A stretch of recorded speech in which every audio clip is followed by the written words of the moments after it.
everyone, and thank you for joining us on today's webinar co-hosted by Bersin and Good&Co. We're super excited that you're joining us today. My name is Abby Crowley, and I'm the Community and Events Manager for Good&Co. We are here today to discuss creating the organization of the future through analytics. Our panelists will start off by giving a brief introduction. I will then go over how the Q&A will work, as well as managing your GoToWebinar control panel. And then David Mallon, Chief Analyst at Bersin, will go ahead and begin the webinar content. So without further ado, let's have the panelists introduce themselves. Great, thanks Abby, and I'll kick things off. This is David Mallon. I am the Chief Analyst with Bersin, part of Deloitte Consulting, and I am thrilled to join you all today to talk about this really important topic, which is the cultures of our organizations and how we shape them to be the companies that we want to be, the organizations we want to be. I'm from the Bersin organization, and I'll do a little bit more of a deep dive into who we are in a second. But for now, let me go ahead and hand things off to my fellow panelists. First, Tim. Yeah, thanks, David, and hello, everybody. I'm really excited to be on this webinar today. My name is Tim Pröhm. You can see by the dots on the O, the umlaut, that I'm from Germany. I live in Germany, and I'm the Vice President Global Practice Strategy Lead within the Kelly OCG organization. Kelly OCG is the outsourcing and consulting group of Kelly Services, a 72-year-old staffing company from the US, a Fortune 500 company, and I focus on permanent hiring needs for all of our customers. We do a lot of outsourcing, and I'm especially enthusiastic about culture because it's becoming such a hot topic right there out in the market. A lot of organizations want to understand what culture do we have, how can we improve the culture, but more importantly, how can we find people that actually fit into our culture or even can enrich our culture. So a lot of interesting things happening here, and I'm excited to be here, as I was saying. And then I think next one up is Samar. Hey guys, it's Samar Birwadker, founder and CEO of Good&Co. I'm a little closer to home, actually in San Francisco, where Good&Co is headquartered. Well, not currently, since I'm in Europe. So about 2.5 years ago, well, Good&Co was started from my couch about 6.5 years ago, and it's been quite the interesting journey. I think we started talking about quantified culture way back when, and of course now there's probably too much of it, right? But Good&Co was acquired by Stepstone and Axel Springer, a large German corporation, about 2.5 years ago, and since then we've grown significantly, and really working towards achieving the original vision that Good&Co always had, just now powered with better, bigger, more resources from a parent company. Excited about this chat, of course. Tim, David are sort of the experts. I'll try my best to keep up with them. Thanks, Tim. Abby, you want to give us how is today going to work?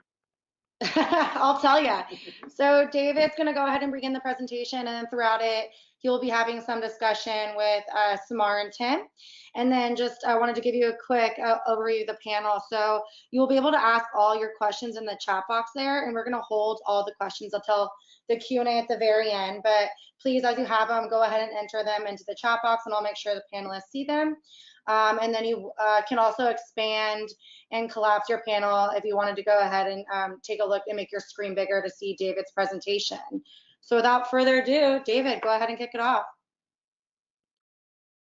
Thank you, Abby. So welcome again, everyone, for joining us today to talk about how we create the organization of the future, and as Samar called it, through a quantified approach. So using analytics to understand the culture that we have and to understand how we might shape the culture that we want. We're going to do a few things today. As I said, first off, I'm from the Bersin organization. If you don't know who we are, we're a research and advisory firm that sits within Deloitte Consulting. We focus on the people side of business, trying to help you all make better decisions to drive more impact from what you do across the HR function.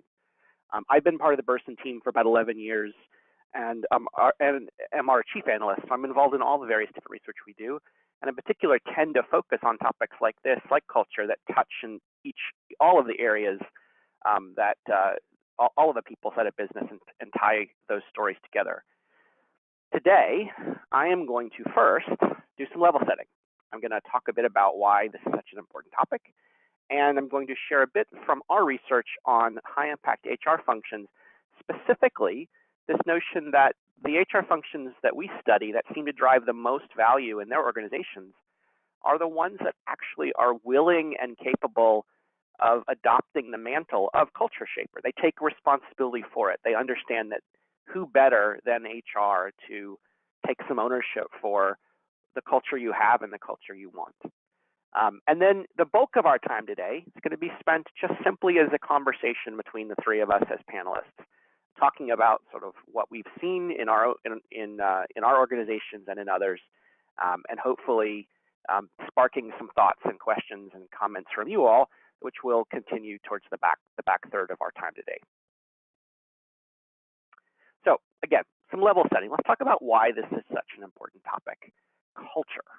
It's a word that can be kind of fuzzy. It can be something that's hard to pin down. But I can tell you it's extraordinarily important. I'll let you kind of sit and take in the numbers you see here for a moment and think about this notion of the ever accelerating pace of change.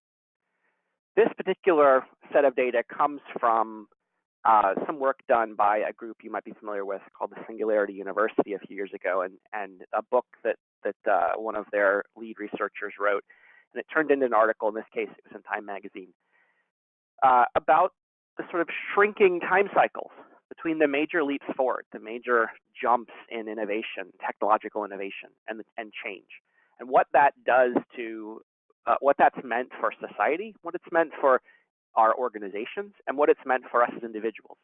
If it feels like the world seems to be spinning faster, there's evidence to say that might be true. Given that,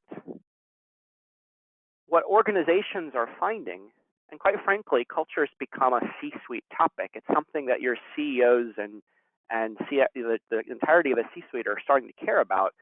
They're recognizing that pace of change and all of the other forces pushing on our organizations in the marketplace are causing us to think more explicitly about who are we? What do we want to be? How do we treat each other? How do we interact inside our organization every day? Because this notion of culture, it tends to outlast the quarter by quarter, year by year sorts of decisions we might make under the banner of sort of business strategies, and even some of the structural decisions we might make in terms of our operating models and our organization design. Those things can change, but who we are, the way we treat each other, the values that we hold inside the organization, the norms by which we make decisions, what gets rewarded, what doesn't, who gets ahead, who doesn't. These kinds of things tend to persist when maybe those business strategy decisions don't always. Bersin and Deloitte, we've done some work on sort of what we think good looks like in culture. This is one particular perspective, what we call our simply irresistible organization. But I just put it up here to give you a sense of some of the kinds of words, some of the kinds of concepts that tend to get talked about in this notion of organizational culture. One thing that this isn't, and often is a point of confusion in this conversation, is it's not necessarily the same thing as engagement. They're overlapping.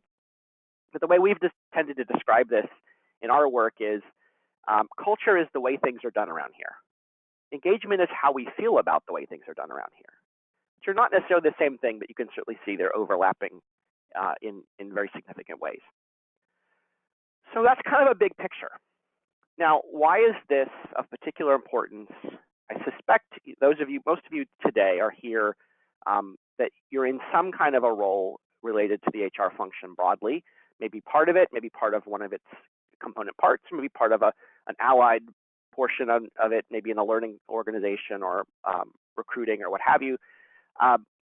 Why is this of particular importance to us in the HR world? Well, we've done some work, what we call the high impact HR function. Whenever you see Bersin research and you see the words high impact, that's kind of it's a signal that we've applied a certain kind of methodology, a certain sort of research. And what we're trying to do under this banner of high impact is to separate those organizations that in this particular area, and in this case, it's the overall HR function. What does HR do? What are its capabilities? What decisions is it making? What priorities does it have? we're trying to separate those that the outcomes of all of those things seem to say that they're driving more value in their organizations, more positive and measurable impact than the rest. And we use, from this research, we produce a maturity model, a curve of those organizations who are driving the most impact in their business to those that are driving the least. What we found from that, and I'm not going to dive into that study in too great detail today, but one of the things we did find from that study is one of the defining characteristics of the HR functions that are driving the most impact in their businesses are those that, you see that bottom right quadrant of this circle, those that are culture shapers, those HR functions that choose to actively cultivate a particular set of norms and values in their organization.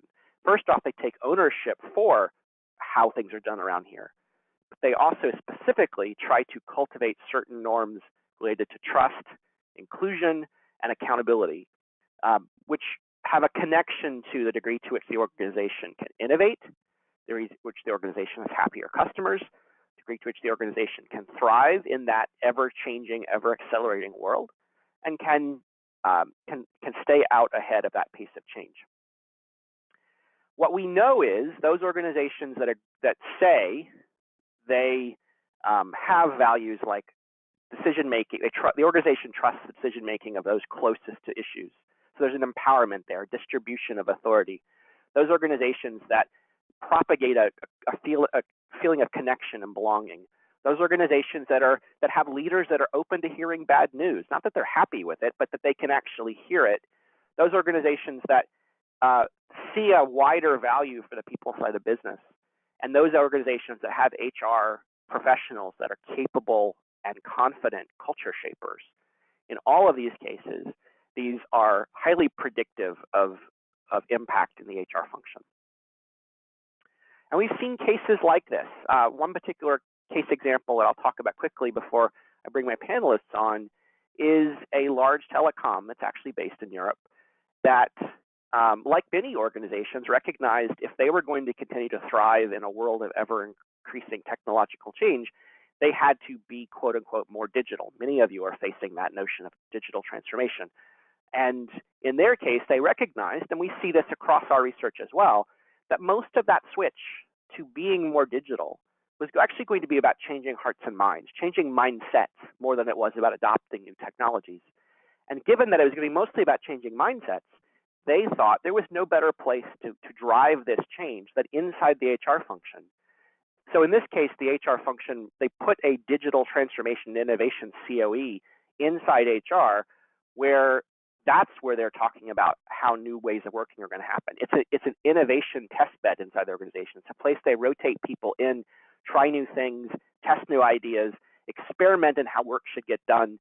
And then as those ideas take hold, they rotate them back out to the organization. I put this up here because it's an example of so much of what they were doing was cultivating certain beliefs in the organization, beliefs in empowerment, in the right kinds of risk-taking, in knowledge sharing and the like. And they recognized that since what they really were trying to do was change hearts and minds, who better to do that than the people who are responsible for the people in the organization. So that's kind of an overview. Level setting, we've talked about why this is such a big, important topic, maybe a little bit about defining what it is, and certainly why it's of particular interest to those of us in the HR world. Let's actually talk about so what. So what do you do about this? How do we, excuse me, how do we change culture? Well, what we've seen so far in our work in talking to lots of organizations like yours is the first question is actually kind of, well, of course, simple, but maybe not as simple as it might look on a first glance, is know yourself. Figure out what is your current culture. In so many organizations, we think it's one thing, but when we actually dig in, it may not be exactly what we thought it was. So through the good news for you all is there's lots of ways to capture data on who you are, on how things are done around here in your organization. And that can be through traditional surveys, but it can be through lots of other means as well, including just that kind of good old-fashioned notion of talking to people. You can capture a lot of that data in lots of ways. Another core study for us is our high-impact people analytics study, where we we dove into specifically the notion of maturity of organizations and how they're driving value from people data. What we found is that in those organizations that are driving the most value from people data, they're listening in multiple ways. So it's not any just one channel. They're listening across multiple channels. Of course, they're surveying. Of course, they're pulling data from internal systems, but they're also increasingly listening in passive ways as well, data mining through collaboration tools and the like, which we'll talk about as we go along. And in that context, they're also taking that data and they're doing stuff with it in continuous ways. So one of the places we see this showing up most readily is in the evolving performance management processes we see across organizations today. And I suspect many of you on this phone on this call today, you've experienced this as organizations continue to change and innovate in how they do performance management, and they create more continuous cycles of feedback and the like. It creates lots of opportunities to capture more data around how things are done around here and to do something with that in more real-time ways. So great, now it's time to bring our panelists back in.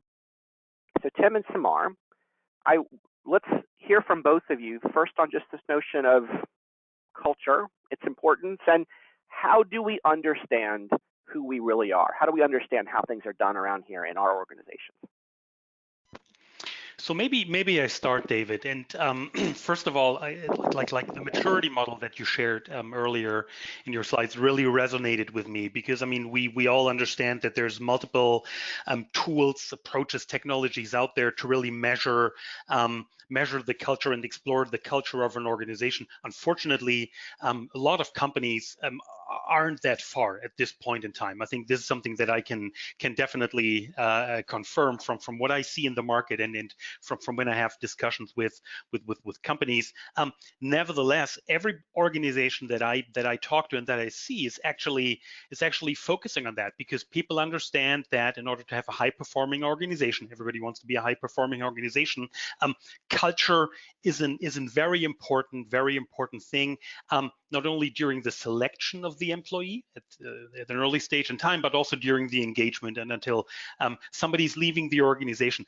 The question that I always ask is, so tell me about your culture. I realize that assessing the culture from within the inside of the organization is always hard. It's always tricky, because there are a lot of behaviors, a lot of manifestation inside organizations that we as members of this organization don't really recognize anymore, just because we've been part of the system for a while. So that somebody coming in from the outside usually helps to have that neutral perspective and really make sure there's a clear assessment of what's happened. But I think what I usually look for when I start to work with new organization, I ask my counterparts across the organization, what's the company's purpose? Is the mission memorable? Do you know what it is? What are the values? Are they distinctive? What does it mean to you? And ultimately, is it actually also lived by leadership in the organization? Because people realize fairly quickly if there's a gap or a disconnect, and I think this is something that needs to be uncovered fairly quickly. But obviously, the textbook approach is, as you described, David, through a formal assessment, formal process. A lot of organizations simply don't utilize that today. Samar, anything to add to that? Yeah.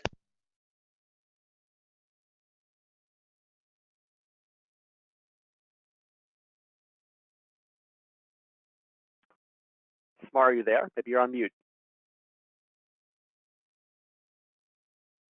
Sorry, I think I was on mute, and I kept talking. In many ways, I agree with both of you guys, but also to play a bit of a devil's advocate, since we're talking about culture, right? Culture's kind of become such a buzzword now, right? Because in many ways, it encompasses so many things that we can't quantify yet, or at least we can quantify already, and then we sort of over rely on tactical things, considering them as an extension of our culture, as an expression of what the organization's ethos and values and motivations are. and everyone talks about culture, but I think everyone has a different definition for it. Is ping pong tables and free lunches and like a bus service really a culture? Maybe, right? It's like a tactical extension of a company really caring about its employees. But the reality is that culture is both top down and bottom up.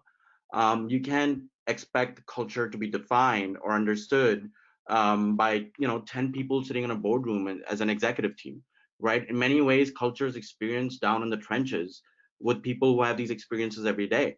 And quite frankly, just from our tons of our own research and 100 million data points that we've collected at Good&Co, um, we realize that there's common variables across an organization's ethos that you see consistently throughout, but it's really defined by the people you work with day in and day out, the people you work with every day, which is basically your team, right?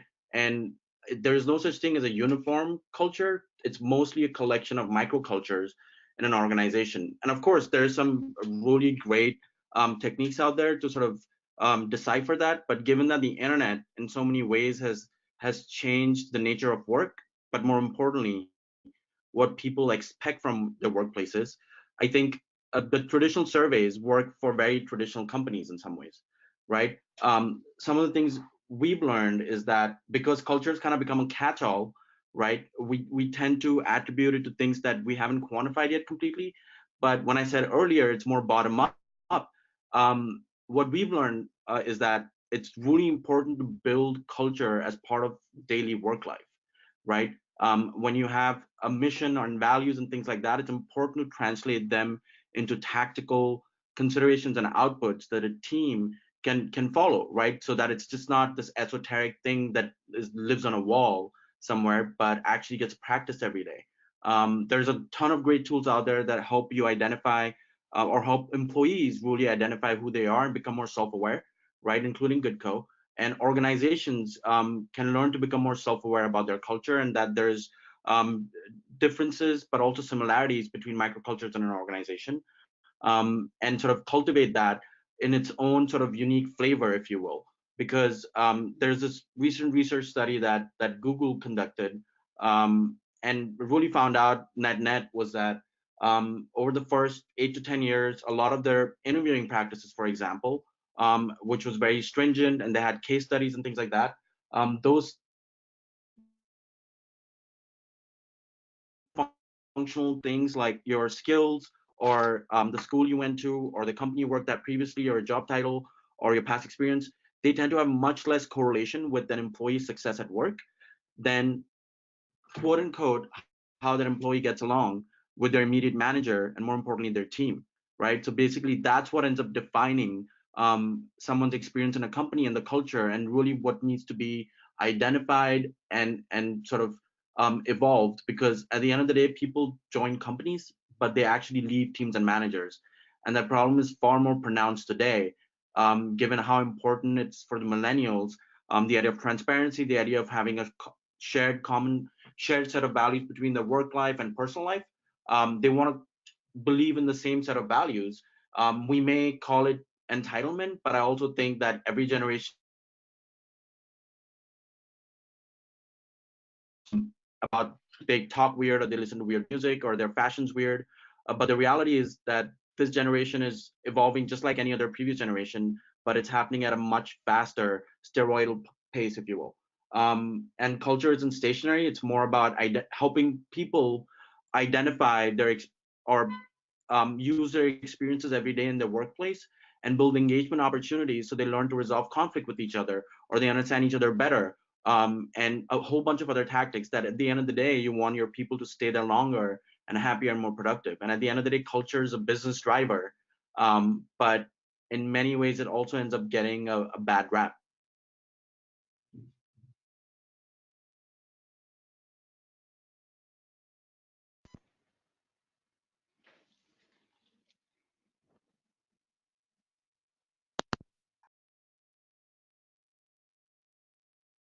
Hello?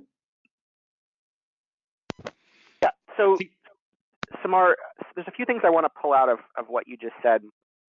I think are important to highlight for our audience. first is one of the ones you towards the end there. I think it's a really important point. We've seen this across our work as well. Is that this is not a static topic. It's not something where even though it is, there are lots of microcultures across organizations, and it is not just one thing. It's many things in terms of how we make decisions and how we treat each other and the relationships we have with our managers and so on. That it's not static. It's not something you're just going to do one measurement effort today and take a picture and say, yes, this is our culture, and this is going to be it for all time. In fact, it's sort of a constantly evolving thing. And because of that, what we do to assess it, what we do to know ourselves, quote unquote, can't also just be a single moment in time. We have to be constantly keeping our pulse on these kinds of things. If nothing else, because the next conversation we're going to have is sort of how do we change this. We're gonna want to be constantly taking that pulse so we see how those change efforts are playing out over time. I think that's really, really important. Something else you said. I absolutely agree. This notion of that it's as much bottom up, and in fact, in many ways, because it's going to be felt by every single individual in the organization bears ownership for this, because every single individual in the organization is part of it. It's their behaviors. It's just the collective. It's kind of our collective norms that we agree to that are those behaviors, right? And which behaviors actually get rewarded, which behaviors don't. If I may add to that, David, in the same way that brands have evolved over the last couple of decades, right?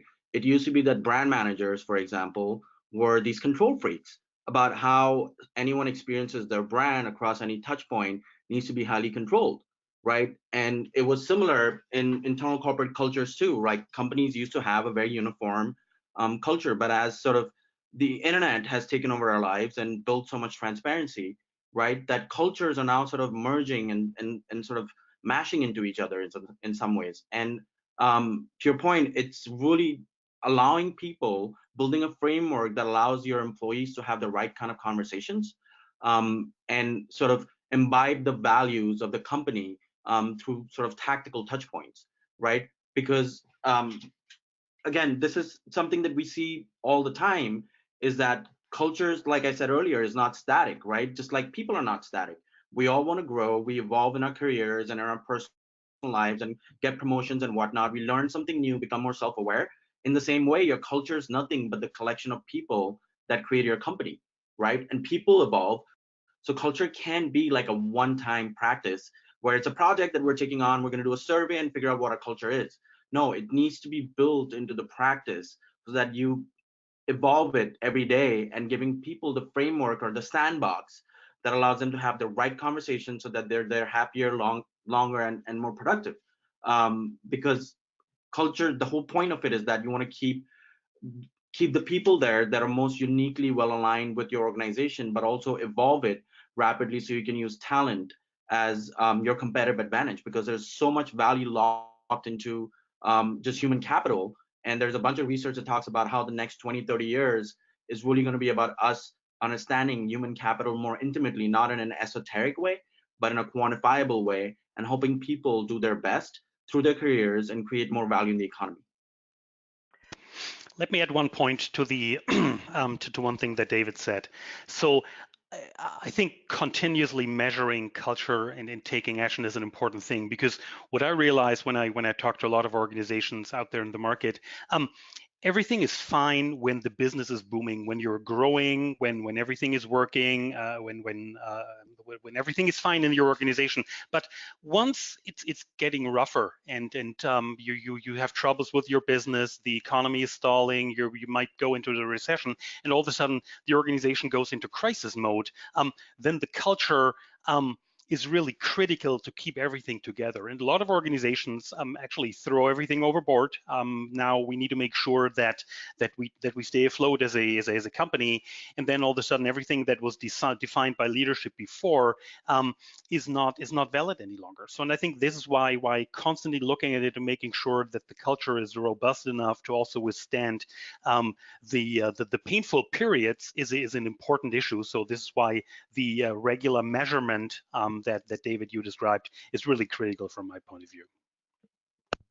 Agreed, and I think connecting the dots between to the point you just made and something Samar said as well, I think this goes back to some of what I was talking about towards the start in terms of the benefits of this. Why are we even having this conversation? It is and it's not just when things get tough for the whole organization, but when things get tough for a particular project team, let's say, the underlying norms of how things get done, of how decisions are made, of which behaviors are considered okay and which behaviors are considered not okay. It's those underlying norms which will they will persist when nothing else does. So it's sort of in those toughest moments when it's really important that we have, for example, a value for collaboration, or a value for collective success, or a value for the right kinds of empowerment, the right kinds of risk-taking. That's what we see across all of our work, is those organizations that those values are strong and they're strengthened every day are the ones that in those, when a particular project team things get rough, they're still able to weather that storm. It speaks to, there's a concept that, and this is a good transition to the next part of our conversation. There's a concept, one of the reasons we know this to be true, there's a concept that comes from the organization development world, speaks to how people learn, how organizations learn, of it's without getting too much into the esoteric part of this particular theory, just of double loop learning. If it's not, when we learn, we don't just do something and then it works or doesn't work and then we react to that. We also occasionally stop and we question, well, what was our mental model or assumptions or frameworks going in that were wrong, that we should think differently about, so the next time we take an action or make a decision or do something, we don't repeat the same mistake twice. And allowing ourselves the moments to actually reflect, allowing ourselves to create the space to figure out, okay, well, what was wrong about our assumptions? What was wrong about our mental models? How should we see the world differently? How should we evolve our perspectives over time? How should the organization evolve its perspectives over time? That's exactly what we're talking about here in terms of how we want to cultivate certain norms in the organization. And in that regard, you may not even call it culture. If that's a word that causes too much, consternation when you're talking to your business stakeholders, you can just talk about it through the terms of day by day, project team by project team, supervisor and employee relationship by relationship. How are we reinforcing the kinds of collaboration we want to reinforce? How are we reinforcing the right kinds of decision making, the right kinds of empowerment, the right kinds of values for development and growth and the like? How are we reinforcing those things in every day in every possible way, so that when the rough times come, those will still be with us. We will not throw those overboard. That said, great place to transition to. Okay, so we've got a sense, an always-on sense of who we are. We're constantly in the boardroom, but also between every manager and employee, we're constantly tracking how we do things around here, who we are as an organization, what our beliefs and norms are. What if we decide that there are some beliefs or norms that aren't as strong as they could be? What if we decide we want to be an innovative organization, but for whatever reason, sharing of knowledge is just not rewarded. Hoarding of knowledge is rewarded in our organization, or collaboration, collective success is not rewarded. Only individual success is rewarded, or distribution of and trust in decision making is not rewarded. In fact, quite the opposite. The biggest decisions are only allowed to be made by a select few. If we decide that this is us, but we want to be different, how can we shape those norms and values into more of what we think we want to be to thrive going forward. Tim, do you want to kick us off? Yeah, absolutely, absolutely. And I mean, I have a personal opinion on that. For me, it starts with leadership. I think if you talk about company culture, if you think about where we want to be as an organization, it has to start with leadership, and it needs to be consistent because certain values need to be consistent across the organization. I fully agree with the micro teams that Samar's mentioned, and obviously that the individual managers and the peers in the team also shape the culture. But I think a general direction, a North Star, needs to be set by leadership, and not only be set and articulated, but also visibly lived. And I think that a lot of organizations have a certain disconnect there, because at the end of the day, you can have the mission statement, you can talk about the values, but if leadership doesn't really live it and display it on a daily basis, then you're not going to take people with you on the journey. I think that's my personal observation. And then looking at it from a consistent company perspective, you really need to break it down and really make sure that everybody in the organization have an understanding how they contribute and what their own role is and what the values mean to them. There are certain ways of basically embracing that as an organization, but it has to start from top and from the leadership. And just one anecdote, I work for a 72-year-old company, just went through a CEO change, and the first thing that really impressed me was new CEO came in, had been with the company before as a COO, and said, okay, we need to work on our culture, we need to bring Kelly to the next level. And we really need to talk more about the noble purpose. And we as Kelly, the noble purpose is we connect talent to work in ways that enrich their lives.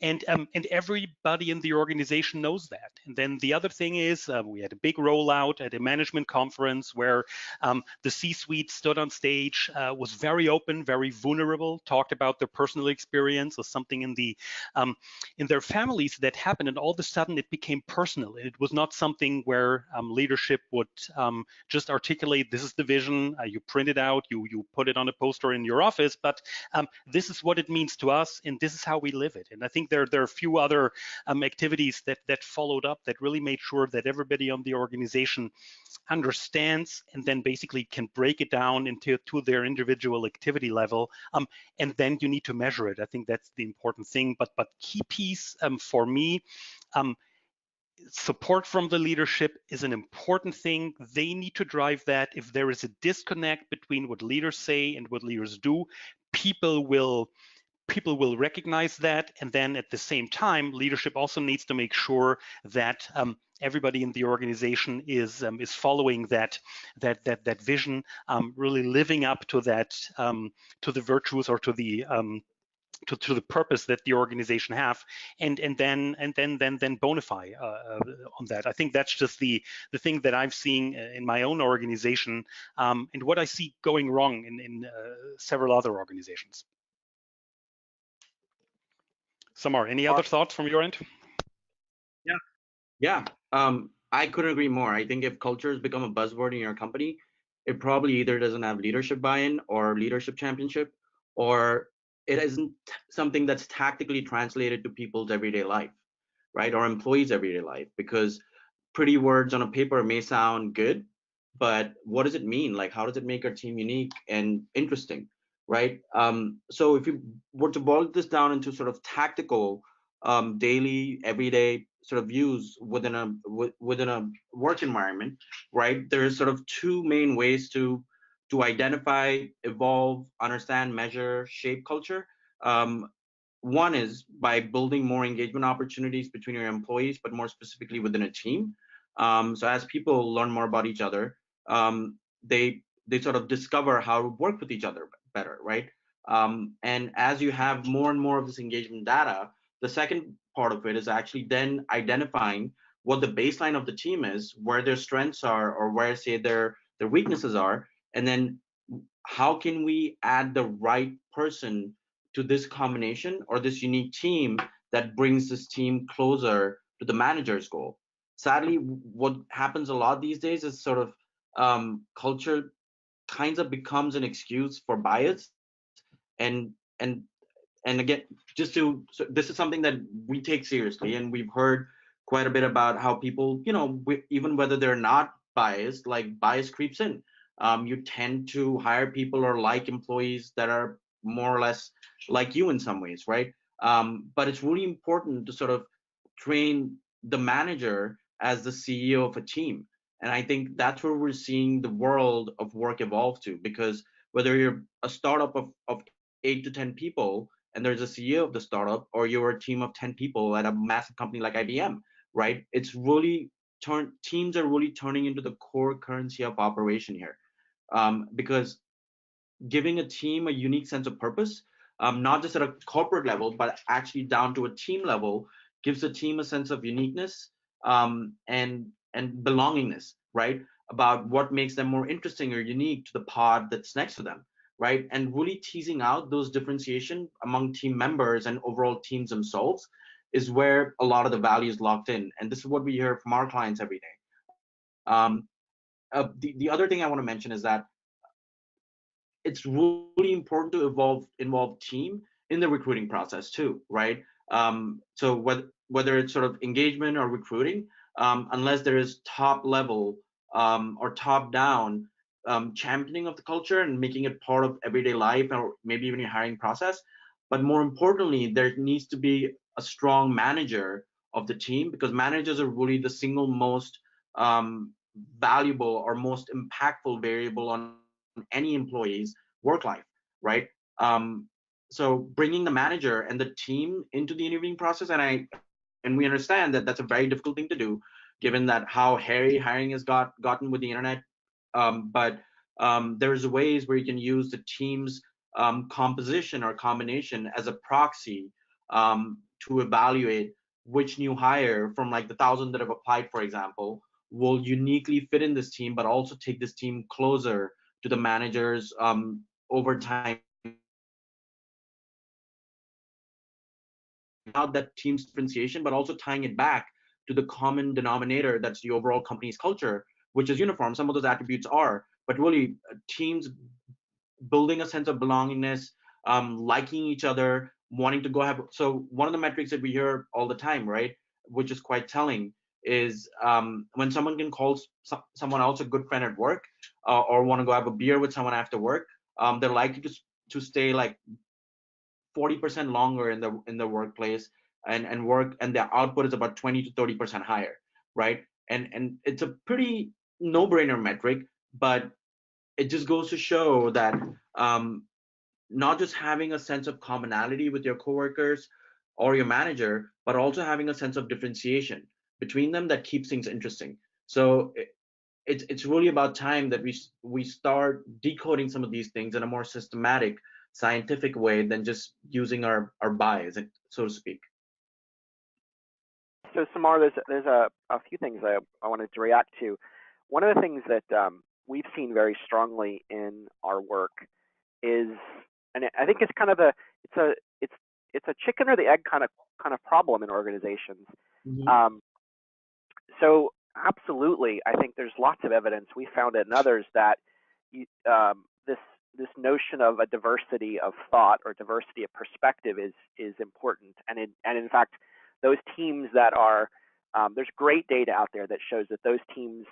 There's a wonderful study someone did a few years ago that showed that a diverse team will be far more productive in a kind of an isolated measurement than a non-diverse team. Diverse meaning not just visible diversities, but invisible diversities. So diversities of perspectives and backgrounds and socioeconomic conditions and so on.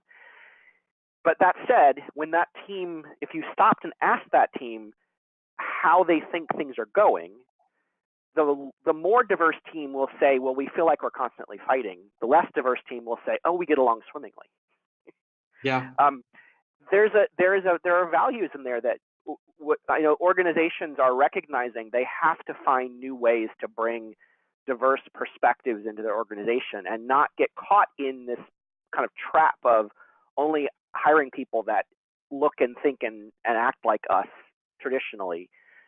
Recognizing hiring for culture, we describe it as culture add, not culture fit, right? Yeah. how do we bring in people who will add to us, who will grow us? But then even that in and of itself, that's the chicken or the egg problem.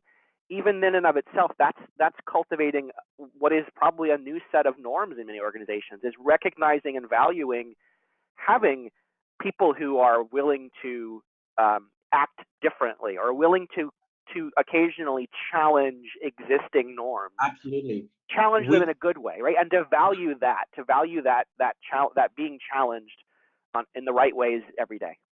Yeah, and we see this a lot in our own data, right? The diversity of thought is critical. And when you bring people into an interview room, they tend to sort of subconsciously use their bias, right?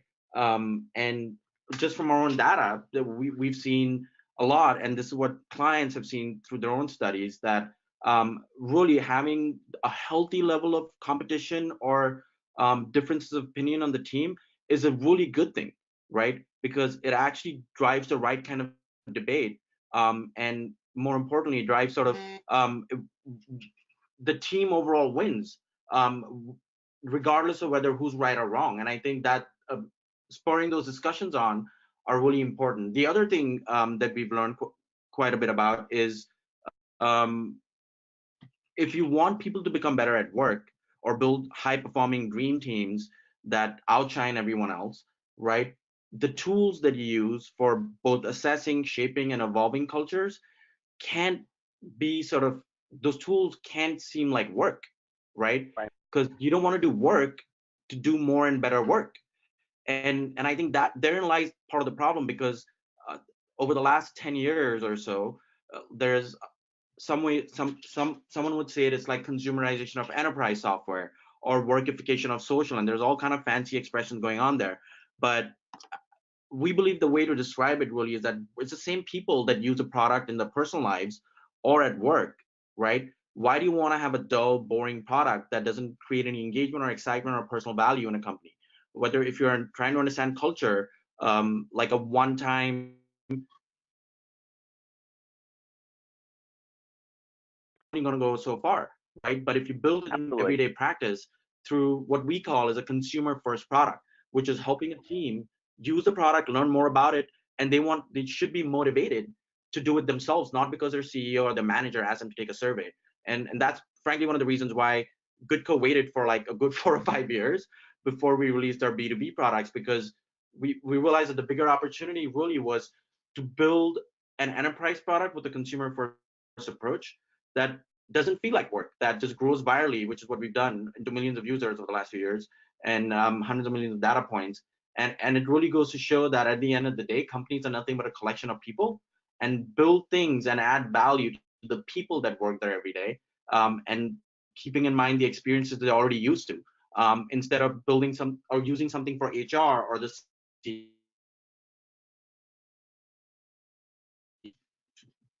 Samar, you're starting to break up, but let me go and stop you there, because I think we've got about 10 minutes left. I want to make sure we get a question or two in from the audience. I'm going to wrap this up.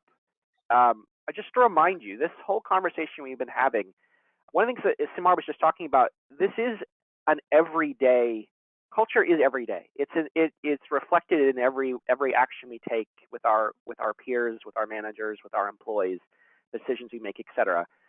We have, though, the capacity to not just say, well, that's how things have always been done around here, so so we're just prisoners to our precedent or to our history. We have the ability to shape and to push and to prod and to change values over time.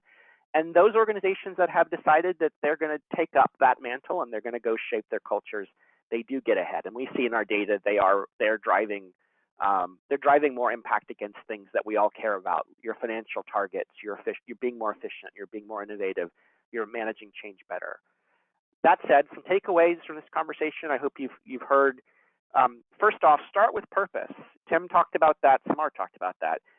Why do you exist as an organization, and is that clearly understood and known? That's the great trunk of the tree, as it were, to build onto this notion of sort of why we exist. Know yourself, and know yourself continuously. Keep assessing sort of those underlying norms. Talk about this. Talk about it not in a buzzwordy sort of way. Talk about it in a real sort of way. Talk about when big decisions are made, talk about why they're made the way they are and how that anchors back to who you are, who you think you want to be. Again, take an always-on approach. This is something that is living and breathing. It's not static. And then understand that it is a journey for you too. I talk about a lot when I talk about organizational cultures. I use the metaphor of you're moving mountains pebbles at a time. So give yourself that sort of patience, but at the same time be focused on that sort of persistence. So I do know there's some questions from the audience. I will pull a few from the list and direct them back to our panelists. I think there's some for me as well. Samar, let's start with you. You had talked, I think you were talking about a little bit of this towards the end there too. You mentioned it's important to consider culture in the selection of your employees. And this, I think, talks a little bit to sort of, how Good&Co can help. What do you think about giving personality tests as part of interview processes and then taking that into consideration, not just the resume? I think there's like three aspects to look at, right? One, your maturity of an organization, because unless you learn more about yourself and your teams, what are you going to use as a baseline to hire someone against, right? Are we just going to use personality traits, or are we going to use traits that a team could use most to evolve in a rapid, effective way, right? So what I would say is yes, absolutely. But the traditional way of doing assessments is, what it says it is. It's traditional. And you can't just take personality traits of a candidate into consideration for hiring if you don't know what are those traits this team needs or the manager needs or this company needs overall. And that only starts with the baseline. The other part is recruiters already spend 80% of the time up front trying to whittle down the mass of candidates because it's so easy to apply to jobs now. One click apply on LinkedIn, for example, right? So in many ways, the internet has oversolved the sourcing problem, right? Because it's so easy to now source candidates, at least for most job titles.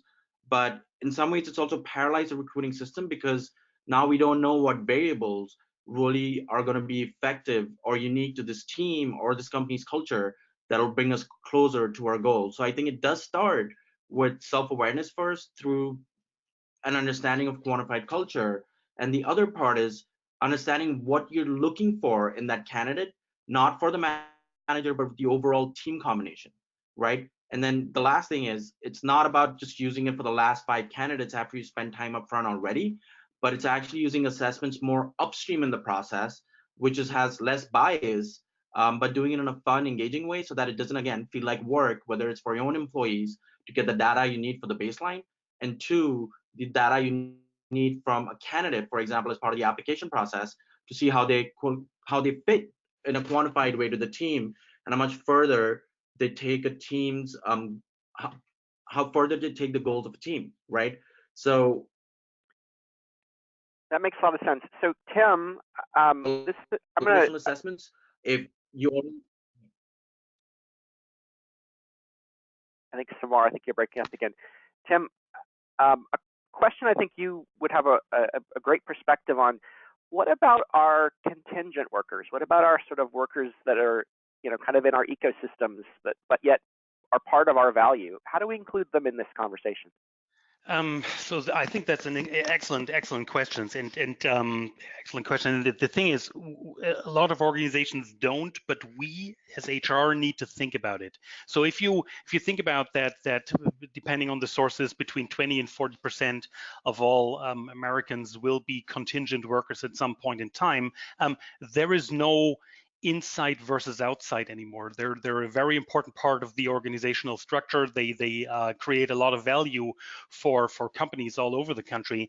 And I think based on that, you really need to make sure that you have an inclusive culture that is also focusing on contingent workers. And I have one example that I always use, and it starts there. We talk a lot about employer value proposition. We're very capable of articulating the culture, put it on the career page, so we really attract good candidates. only a few companies have a contingent value proposition, and I think this is becoming much more important as the amount grows. And we need to make sure that our culture is inclusive, that it's not the us against them, that contingent workers have the same benefits, they understand the targets, the goals, the purpose of the organization, and that they can actively contribute. I think that's the important thing where companies really need to rethink their approach, because traditionally contingent workers are very often managed by the procurement function, whereas the permanent workers that come into an organization are managed by HR. And I think this is something where we're going to see some dramatic changes over time, and we have to, just because if a big portion of the workforce is contingent, they need to be aligned, and they need to align to the culture. Otherwise, you're going to struggle as an organization. I can't agree more. We've been focused quite a bit about this notion of sort of the workforce ecosystem in our work, and the thing is, in many of these organizations, these contingent workers are actually the ones on the front lines that are going to be engaged with your customers most. And if they don't feel a sense of belonging, for example, and a sense of attachment to your purpose and to your kind of core values, that can show up to your customers, and that's not a good outcome. That said, we are at time. I want to thank first and foremost our two panelists, Tim and Samar, for engaging in some really great conversation on what I think and is an extraordinarily important topic in today's business world, which is how we cultivate the cultures we want in our organizations long term. And I want to thank you all out there in the audience for joining us today. We very much appreciate your time and your attention, and look forward